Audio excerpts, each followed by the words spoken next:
पत्नी ने प्रेमी संग मिलकर कराई पति की हत्या, जिंदा ही नहर में फेंका।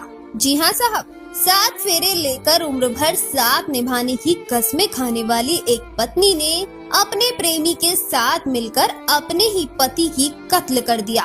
पुणे के उस मशहूर सिया केतन कांड की तरह रेवाड़ी की इस शातिर पत्नी तनु उर्फ तन्नू ने अपने 21 साल के पति मोनू को मौत के घाट उतरवा दिया।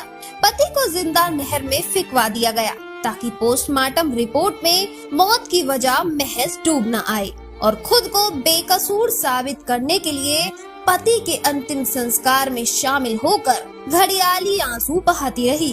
13 दिनों तक गमजदा होने का ढोंग करती रही। पुलिस भी इस साजिश के आगे घुटने टेक चुकी थी और महज इसे एक हादसा मान चुकी थी। लेकिन वो कहते हैं ना साहब कि कातिल चाहे कितना भी शातिर क्यों ना हो, वो अपनी ही साजिश के जाल में फंस ही जाता है। एक डिलीट की गई चैट और लापता होने वाले दिन की 49 कॉल्स ने इस पूरे के पूरे कत्ल का वो खौफनाक राज खोला है कि रेवाड़ी पुलिस भी सन्न रह गई। गांव जड़थल का रहने वाला 21 साल का मोनू, जिसकी शादी गांव कसोली की रहने वाली 19 साल की तनु से हुई थी।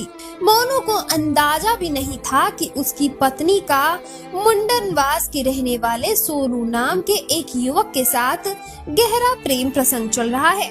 दोनों मोनू को अपने रास्ते से हमेशा हमेशा के लिए हटाना चाहते थे। 7 जून को मोनू को अपनी पत्नी तनु को लेने उसकी ससुराल जाना था, लेकिन तनु ने फोन पर एक शर्त रख दी थी कि जब आना तो अपनी सैलरी के पूरे पैसे साथ लेकर आना। 8 जून को जैसे ही मोनू को वेतन मिला, उसने CSC जाकर पैसे निकलवाए। उसी शाम तनु ने साजिश के तहत मोनू को अकेले मिलने के लिए अपने गांव कसोली बुलाया। मोनू ने घर पर अपने पिता के साथ जाने से इनकार कर दिया और पेट में दर्द होने का बहाना बनाकर डॉक्टर से दवा लेने की बात कहकर अपनी इलेक्ट्रॉनिक स्कूटी उठाई और घर से निकल पड़ा। लेकिन वहाँ कसौली में उसका स्वागत करने के लिए उसकी पत्नी नहीं बल्कि साक्षात मौत खड़ी थी।